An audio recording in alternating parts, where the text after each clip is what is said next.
So welcome everybody, and again, happy Halloween.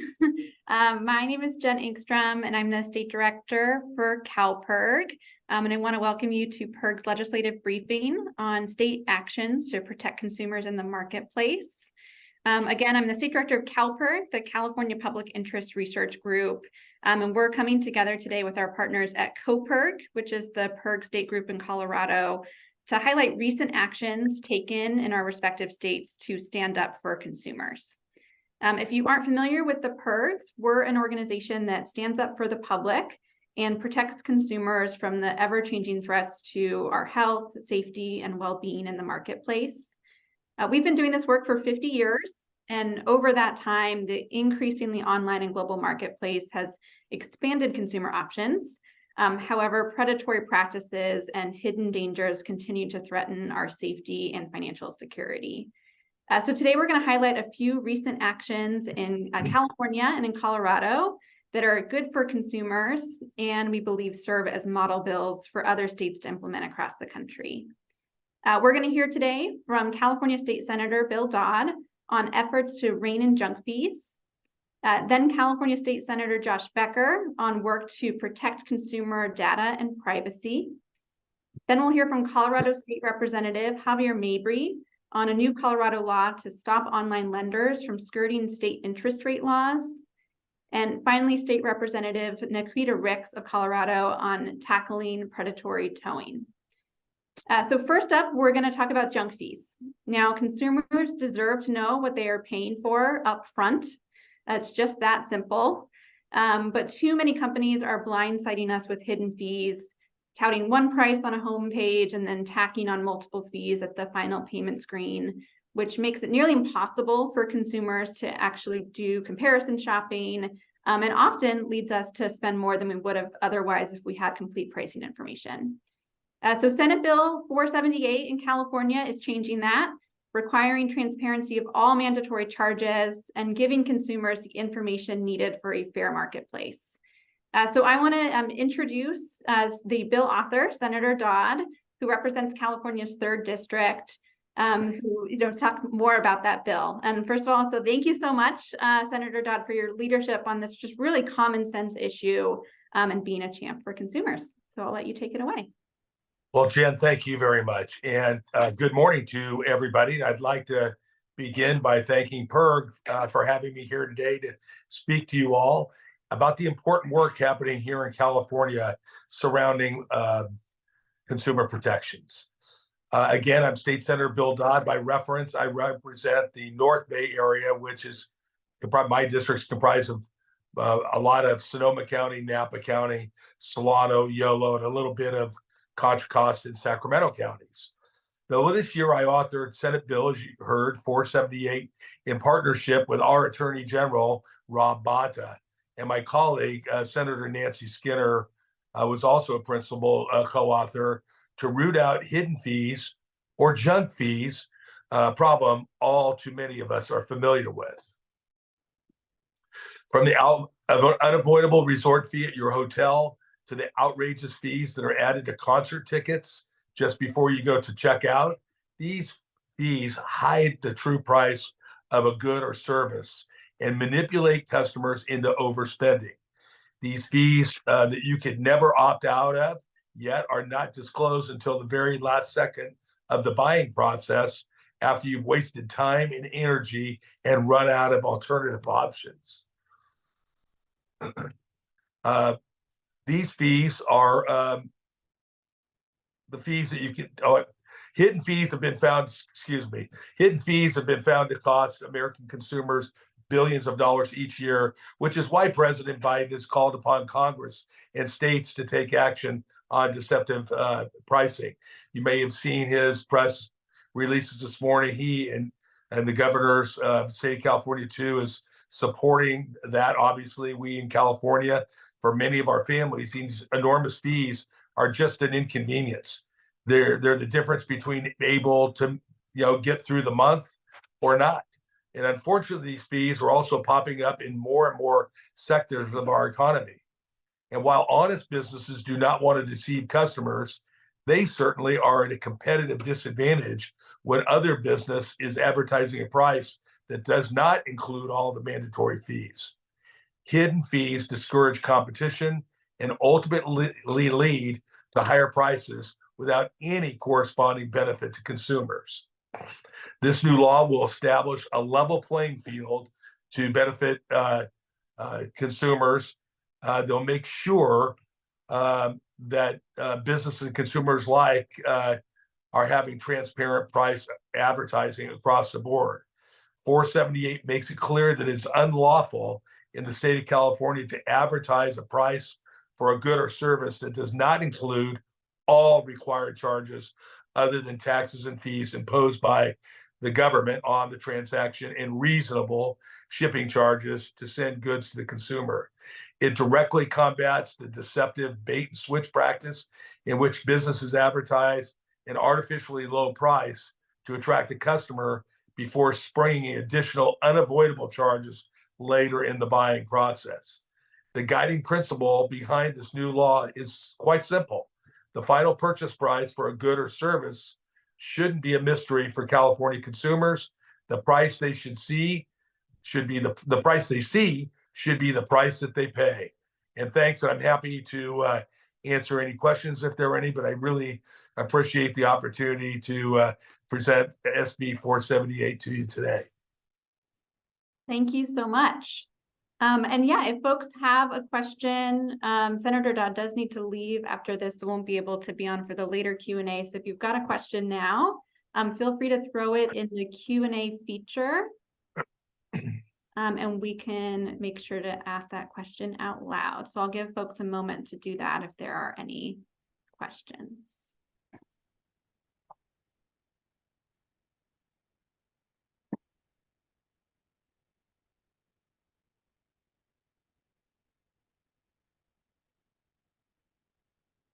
And I know we've got folks on the representatives on the panel too. You can feel free to ask questions as well.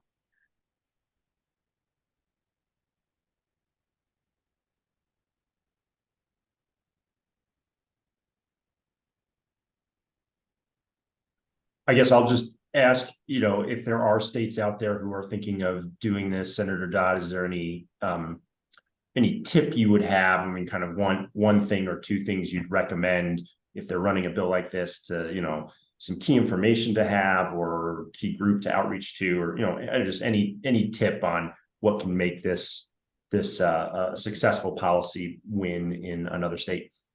Absolutely. Appreciate that question. We'd be happy to help any legislator that wants to, move a bill forward in their particular state. But you got to stick to your guns. And I've been known to be one of those legislators. I'm kind of a middle of the road guy. I want to be able to work with, both sides. But I'll tell you, everybody wants to be out of this bill. Everybody wants to be able to do what they want to do. They think they've got the ability to that their way is so special that they're not breaking the law by doing it, but they think that the language may suggest that they are. And frankly, it's a very simple set of questions. Does the consumer have to pay that amount? What are they getting for that? And are you advertising that in your price? Frankly, the Appropriations Committee changed it for the telecoms. Telecoms have a service where they all do the same thing, and basically before you buy, you can go to a page and they'll list everything you're paying. That's part of the federal agreement that they had. But frankly, I don't think they should have been let out of this. I think they should advertise the price that they're going to have to pay in the end. But sometimes, in legislation, we have to compromise, or when it goes to a committee that we have no control over, we just got to move and continue down the line. But we had a lot of industries that really wanted out, and really happy that we had it. Rob Bonta is and his team are very, very engaged. And I'd like to also, thank my legislative director, Marisol Prieto Valle. She was absolutely amazing on this, and we held the line pretty darn well. Great. Thank you so much. All right, well, I know you need to head out, and we've got Senator Becker here, so we're gonna move on, but if folks have additional questions, we can make sure to, get in touch with your staff, and we've also got Teresa Murray on here from US PIRG, who I'm sure can answer some questions, for other states as well. All right, Jen, thank you very much. And thanks to everybody out there. And best wishes to my colleague, Josh Becker. We'll see you later. Thank you. All right, And thank good you to so see much. you. Bill, I miss you, man. Let's see you a couple months. Take care, everybody. Thanks. Okay, so we are now going to move on to talk about a recent win for consumer privacy. So companies collect huge amounts of data about us, often without us knowing. And while sometimes that data can be important information for the company to provide a service, like Venmo needs your bank account number or Uber needs your location, often our data is used in ways that have nothing to do with delivering the service we're expecting to get. And that violates our data privacy and can make consumers more vulnerable to things like a breach or a hack. Now, some states are starting to take action and give consumers more control over their data. So, for example, in 2018, California passed the California Consumer Privacy Act, which gave Californians the right to know about the personal information that a business collects about them and how it is used and shared, as well as the right to delete personal information collected from them and the right to opt out of the sale or sharing of their personal information. This year, California, with the Delete Act, took protections one step further.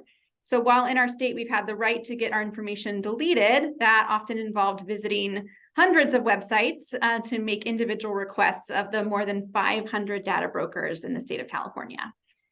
Senate Bill 362 by Senator Josh Becker will create a one-stop shop to make this much easier.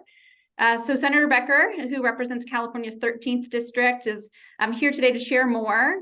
So first of all, on behalf of CalPIRG and other consumer advocates across the country, I want to say thank you so much, Senator Becker, for your work to just help consumers protect their information and provide this model bill for other states to follow. So we've got folks on from around the country to hear more about the Delete Act so they can follow in their states. So I'll hand it over to you. Excellent. Excuse me. I'm here as a proud PIRG alum. I don't know if you mentioned that or not, where I really got my start organizing with Mass PIRG on campus at Williams College and field managed the campus for Pennsylvania PIRG. So really got my start and I'm really grateful to the PIRGs for that. So appreciate everyone out there who's working with the PIRGs and we're doing this good stuff. So I'm known mainly for my environmental legislation, but privacy is an issue as well. I represent Silicon Valley, by the way, pretty much all the companies, Google, Facebook, Apple, all the companies now in Silicon Valley. And, as such, feel a duty to also make sure that we're, lack of a better word, policing the tech industry as well, right? And that we're making sure that we're protecting consumers as much as possible. And so I tried a data broker bill last year.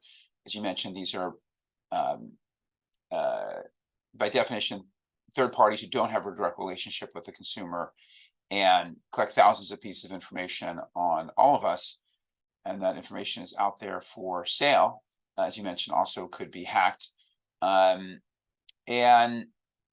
this is a multi-billion dollar industry. So it's one that is sensitive about being regulated, shall we say, for lack of a better word. So this bill is really, the nice thing about the Data Privacy Act in California is it did have registry, right? So we did have a registry of data brokers, but as you mentioned, over 500. And so in essence, if anyone actually wanted to delete their information, it was basically impossible, right? I mean, you'd have to be super, super motivated and savvy to go to 500 different websites and figure out how to delete your information. And I've yet to meet anyone who managed to pull that off. So I read about a bill at the federal level that was a bipartisan bill, by the way, called the Delete Act with this same idea. And I said, okay, the other bill failed. It was a little complicated. Let's just try this. And I think the simplicity was partly the power of it, right? Because the idea is create a one-stop shop, go to one place, spend 30 seconds, put in your information, delete it from all data brokers. We got a ton of pushback, not surprisingly. And we did make some changes to try to make sure that we don't inhibit fraud detection or any of those sorts of things. But I think what emerged was still a really strong law and first in the nation law that I was proud to author. As we know, it's been a really difficult landscape for privacy legislation across the country the last few years. So by the time folks kind of woke up, and we got a lot of folks from DC flooding into California, it was kind of too late. We already had a lot of momentum on the bill, and ultimately got it passed. And the governor signed it. He said, "This is a big deal." When he signed it, I was like, "Yeah, this one is a big deal." So that's a little history, and happy to answer more questions. Okay, great. Okay, so once again, you can put your questions in the Q&A feature. And I'll give folks a moment to do that. If you've got questions. We've also got RJ Cross on, who is PIRG's Don't Sell My Data program director, who might be able to answer questions about work in other states as well. Yeah, happy to discuss, and we're happy to follow up. And RJ, you and I can coordinate, but happy to do any follow up. But one thing, California, in addition to California, so Vermont, Texas, and Oregon are the states right now that require data brokers to register. So obviously that's the first step as a state. So if you first step, require data brokers to register, and you can now you've got 4 states out there that already do that. So that's sort of the first step. And then the second step is, if you want to follow, other states can follow California's lead. Our lead on this is then create the right for consumers to delete their data from all data brokers registered with their state through a one-stop shop portal. And the other key about this is within the same deletion request, allow consumers to stop data brokers from selling or sharing their data going forward. So that was the other key piece, because they could delete what they have, but every day they're getting more and more and more. And then the third piece of what we did is implement fines for data brokers that don't comply. Ultimately, you have to have real teeth. And again, we're fortunate to have a privacy agency that we got set up. This gives that, they were ultimately very supportive of this, and the Attorney General, because this gives them real fines and real teeth. Because again, we know if that's not there, people are just going to ignore it. Representative Mabry? Oh, no, I didn't have a question. I'm just gesturing. Okay. Danny, it looked like you might have had a question. I was just going to ask the same question I asked before, the sort of special sauce of getting this passed. So if there was any tip, if you're in another state and you're looking at this, is there any sort of key piece of information or, key stakeholder or strategy you used? Yeah, I mean, I'd say that we did get allies along the way. So when the consumer attorneys would come talk to me about elder scams, I'd say, well, where do you think people get their information for elder scams, right? A lot of times they can get that information from data brokers, or with Planned Parenthood when we're working with them on protecting women who are searching for reproductive health information or go visit reproductive health clinics. We say, well, who has that information about what sites you visit, or in many cases now geolocation information of actually where you went. And so Planned Parenthood came on as a co-sponsor. So I think those kinds of things helped. I mean, fortunately, again, we do have we have some advocates, the Privacy Rights Clearinghouse and others that have been active on privacy here in California that were able to help us. But it's really certainly not for the faint of heart, as as all consumer legislation is. I'm sure anyone here who's worked with consumer legislation can speak to that. But again, this is, we're sort of interrupting, industries that are, kind of billion-dollar industries. So, expect pushback, but I think it's, again, the kind of thing where success begets success as we go along in all these areas. Teresa, did you have a question? Yes, Senator, I don't know whether you can answer this or not, but we've been doing a lot of work on privacy, and you'll see privacy policies disclosed by companies sometimes, and they'll say, "Oh, we respect your privacy, and we do this and that." To the we don't disclose information to the extent as required by law, and then it'll have like an asterisk and say, if you're in Vermont or California, this doesn't apply, which tells you that they're really not protecting your privacy like they're leading you to believe. And my question for you is, what are people supposed to make when they read these supposedly strong privacy policies, but then they say, oh, if you're in Vermont or California, we super duper mean it? It's interesting. That is a good question. I hadn't thought that much about that, but it kind of makes a lot of sense. I think it sort of means kind of what you said, right? Where like they're really sort of not doing it, or they're doing it at some level, but if you have stricter laws, that means they have to comply in a different way. So I think the more we can highlight that and say, hey, you know what? Here's your risks in these states that don't have these kinds of policies. Then people may wake up to that and what's happening. Thank you.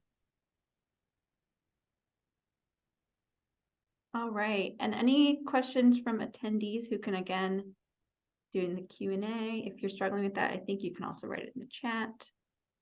Yeah, and I'll stay on for a bit. We have a opening of a Homekey and interim shelter, so I have to run a little bit, but I'll stay on for a little bit. All right, well, why don't we can always answer questions in the Q&A. I'll hand it over to Danny Katz now with CoPIRG to move on to our next two sections. Great, thank you. Well, I'm excited to bring two of our legislators from the state of Colorado to this conversation around consumer protection, both of whom I've had the pleasure to work with a number of times in the last couple of years here, both of whom have done a lot when it comes to consumer protection in our state. So I wanted to first start by introducing a topic and a representative around stopping online lenders from evading or skirting state laws. So we have State Representative Javier Mabry here, who sponsored a bill, HB 23-1229. And here in Colorado, if you're not familiar, Coloradans have really stood up and said that they want to see strong consumer protections in the lending space. And in particular, voters voted, over 75% voted in favor of capping payday loans at a 36% rate. But Colorado legislators have also gone farther to make sure that we have a tiered rate system for larger loans. So for example, if you have a loan of $8,000, it would be pretty crazy to have a 36% rate on that larger loan. And so we have a tiered rate. So for example, on an $8,000 loan over 3 years, the rate cap is around 21.5%.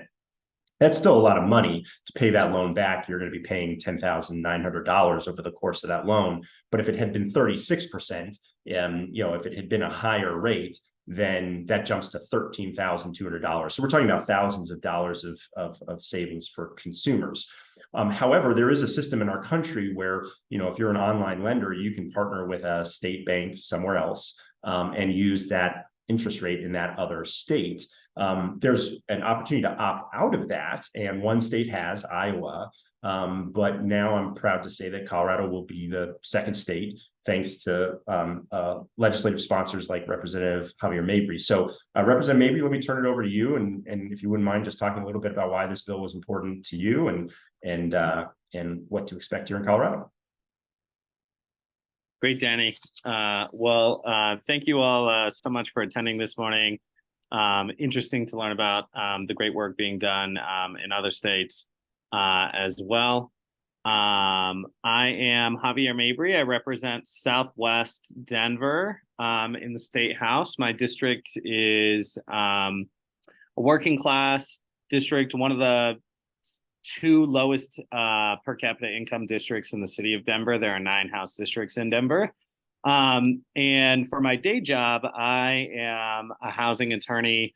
I represent tenants who are facing eviction because either they've fallen behind in their rent or their landlords are evicting them without cause. I'm actually coming to you all live from the Denver County Court right now and taking a break away from drafting some court documents to chat with you all about this legislation. But I ran for the State House to do everything in my power to fix a broken system that is stacked too often against working families and the poor. And as Danny said, we've made some good progress in Colorado. In 2018, we passed a law that capped the amount of interest that a payday lender could charge you. But that wasn't enough. And even the work that we're going to talk about today is not enough, right? Like we keep chipping away over and over again. But I was proud to work with Representative Mike Weissman, the Bell Policy Center, and some consumer protection groups here on House Bill 23-1229. And Danny alluded to this, but basically, consumer lending at the federal level is regulated under a federal law called the Depository Institutions Deregulation Monetary Control Act. Basically, this law allows, as Danny said, it allows a state chartered bank in, say, Utah, to port the lending rate in Utah into Colorado. Well, that's particularly problematic because Utah has no interest rate cap. Neither does Missouri, Wisconsin, Idaho, Delaware. And so what we were seeing is there were these out-of-state lenders coming into our state and giving predatory loans to people that the people of Colorado said, we don't want this sort of product in our state. And so, I viewed this law as not only an essential consumer protection law, but is also a democratic law. It says that Colorado's law should rule when it comes to how we're going to do lending. So the Depository Institutions Deregulation Monetary Control Act allows states to opt out of this sort of interstate porting system. And Iowa opted out in the 80s. Puerto Rico is also opted out. And Colorado is the first state to do this since the 1980s. And I hope that we can start a trend where we can actually get to a place where these lenders that are chartered in a state like Utah or Delaware can't port into your state and import those really high interest rates. Prior to this legislation, in 2022, the National Consumer Law Center found that companies like EasyPay were partnering with out-of-state banks to charge interest rates of up to 189%. Again, in Colorado, we capped it at 36%. So, as I mentioned, there's obviously much more work to do. One of the tricks that the payday lenders have taken to doing is they're charging fees. They're charging a loan initiation fee, or they're charging a monthly fee on your payment.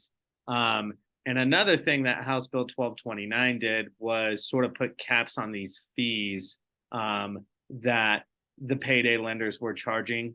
And these are the payday lenders that were chartered in Colorado, right? So these were ones that were already subject to Colorado law, more like brick and mortar stores in Colorado. We're sort of getting around the 36% APR by having a fee for this, a fee for that, a fee for this. And so in addition to the opt-out, the legislation also put some caps on those fees to bring it more in line with, to bring their practices more in line with the will of the voters. Again, and like I said, I'm a housing attorney. I'm coming to you from Denver County courts right now.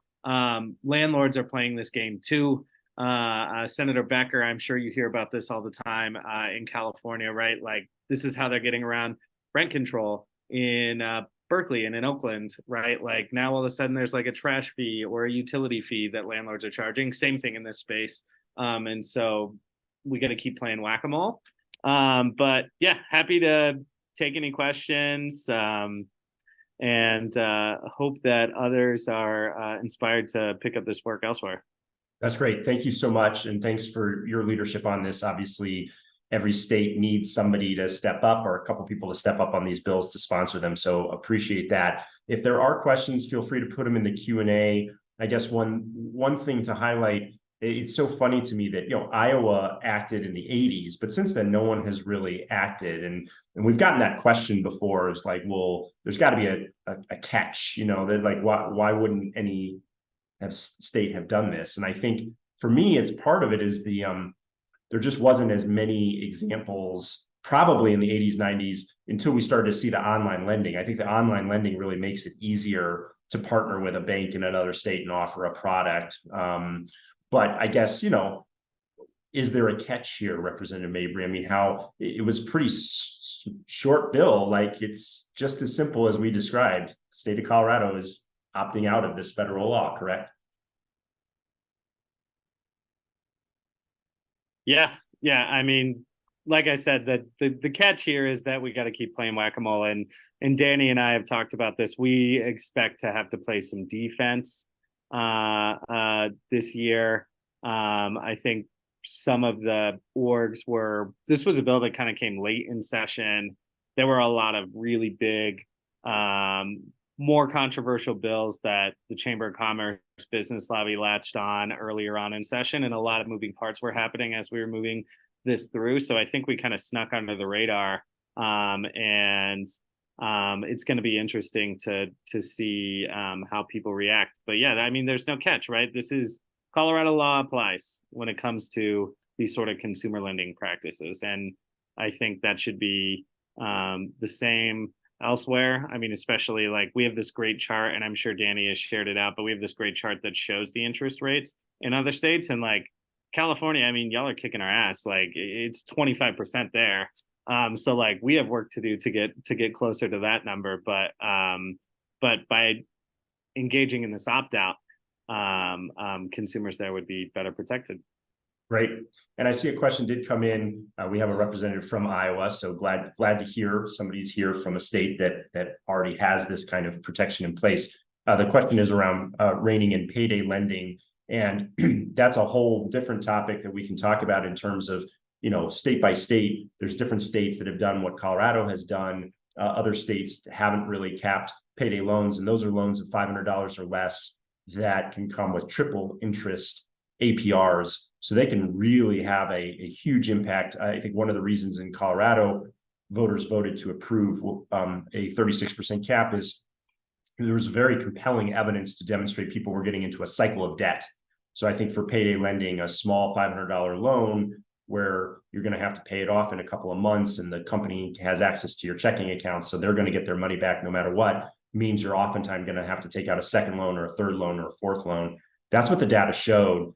And I think for payday lending in particular, I'm really proud that we put that on the ballot in Colorado, because it really demonstrated Coloradans and the population understands triple interest APRs are ridiculous and unacceptable. And so they came out, every single county minus, I think, maybe 2, voted in favor of capping that rate at 36%. So I certainly encourage you to engage the public on this particular issue, because I think any average person out there recognizes that triple interest APRs are unacceptable.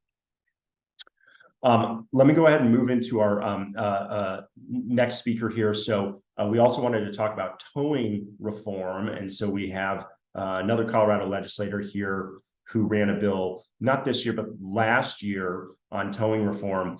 This is something that PIRG has taken a look at. In 2021, we wrote a report called Getting Off the Hook of Predatory Towing. And, getting towed is an ordeal, but it's particularly challenging, it's particularly impactful if you are illegally towed. It can be exacerbated by a lack of consumer protections across the country. Our report looked at state laws and found there's just a lot of inconsistencies. A lot of states don't even have basic protections for things like, if you get towed, do you get an itemized bill so you actually know what you're being charged for? Or is there photo evidence that you were towed legally? How can you push back and say, actually it was a legal tow unless there's actual evidence of where you were parked?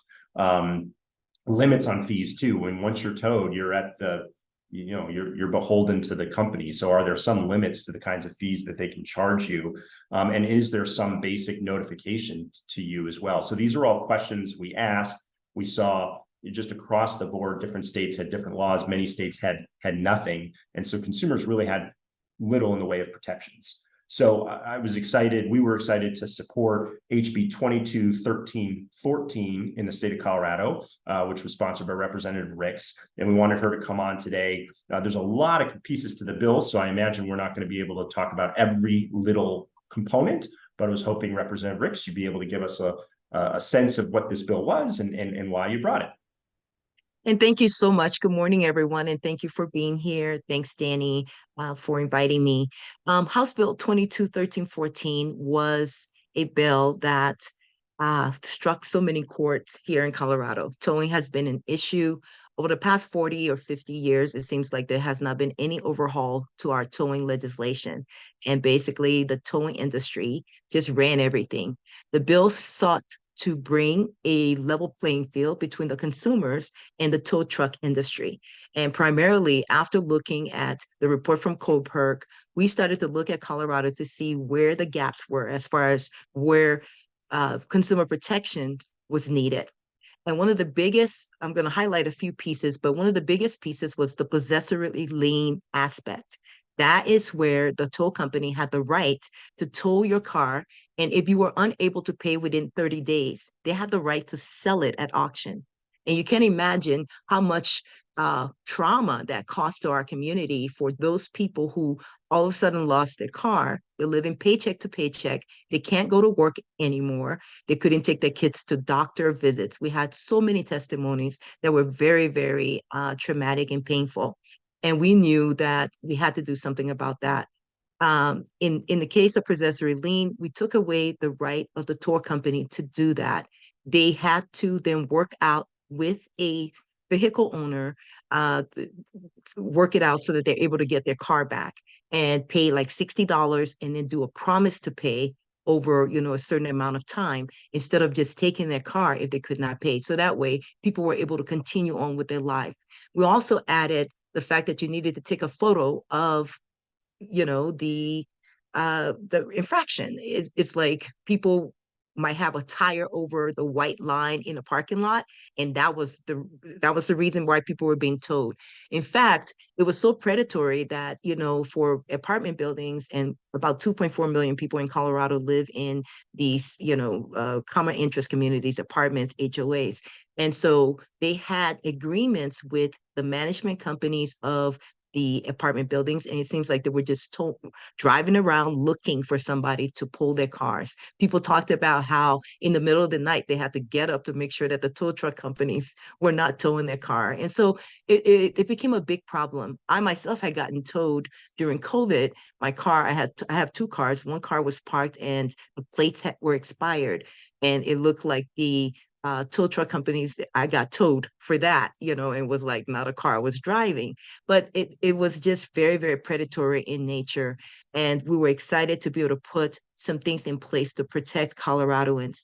And when we did this bill, I remember Brian Moss, who is a CBS reporter, he said, man, for the last 20 years, we've been hearing these stories and we've been telling these stories about people's cars getting towed, and nobody has taken this on. So we were happy to do that. Also, if they towed your car and then there was an accident or they bumped your car, there was no way to prove it. So people had lots of complaints against the tow truck company, but it was your word against them because they didn't have to take a picture. They didn't have to provide any evidence about how your car looked in that condition.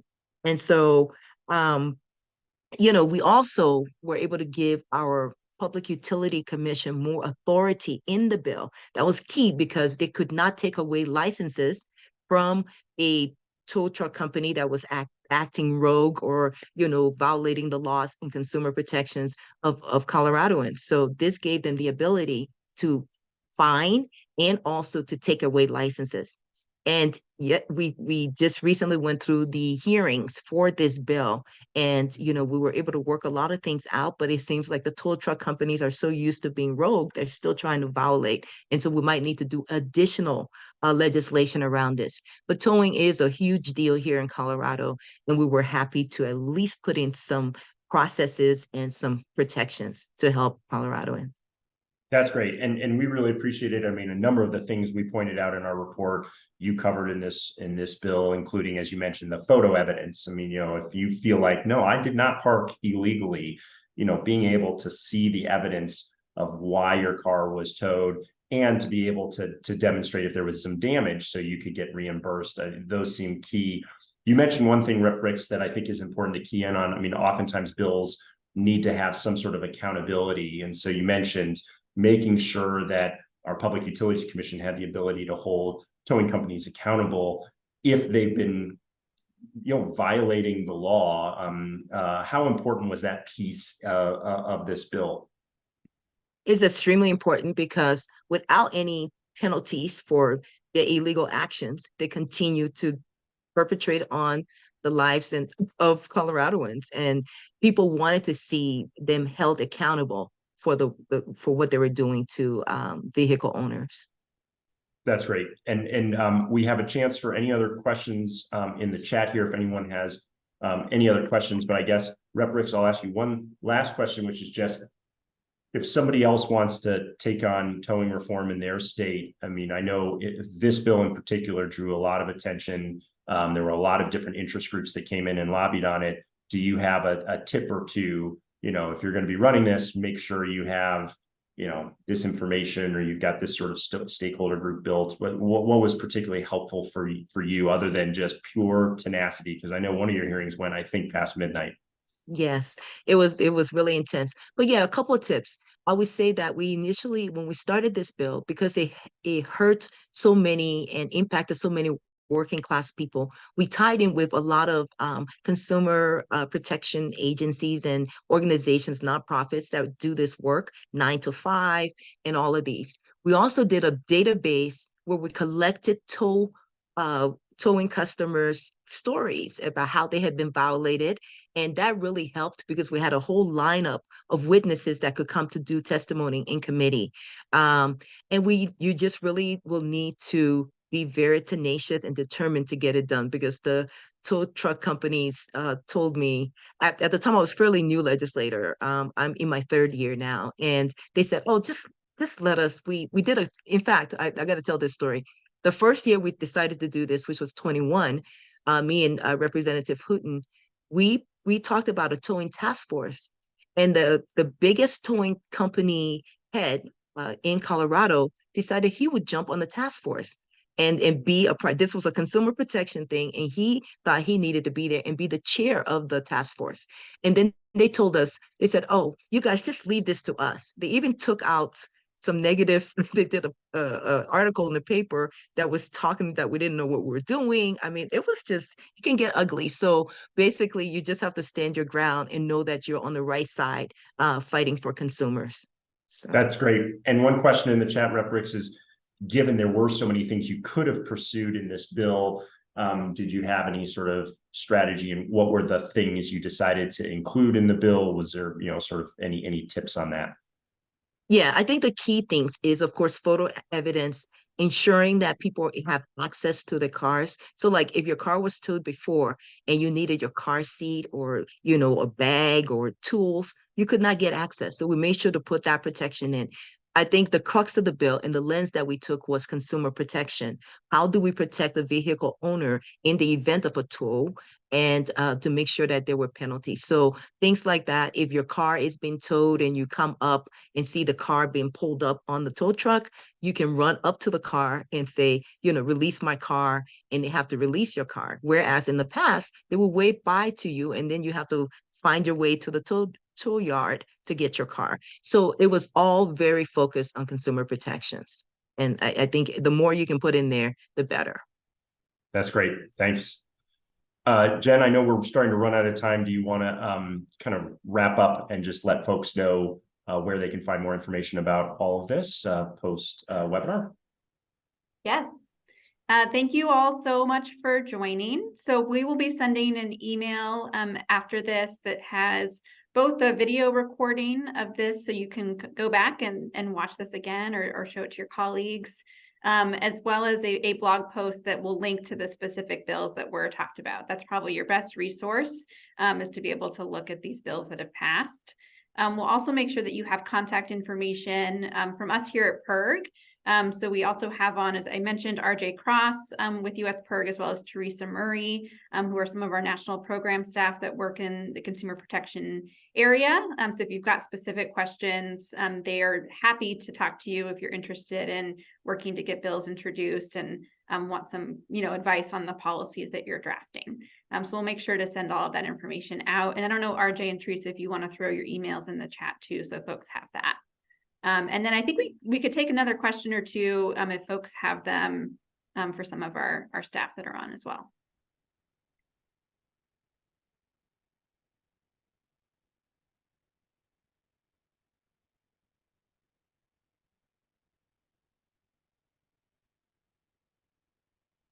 Looks like we covered it. All right, great. So we'll just give Teresa and RJ a second to write their emails in there. Thank you so much. Okay, so thank you all so much for joining. We really appreciate you taking the time to learn about these important, and I think just common sense actions that states can take to protect consumers, and look forward to working with you all in this upcoming year. Thank you so much. Thanks. Bye. Thanks, everyone.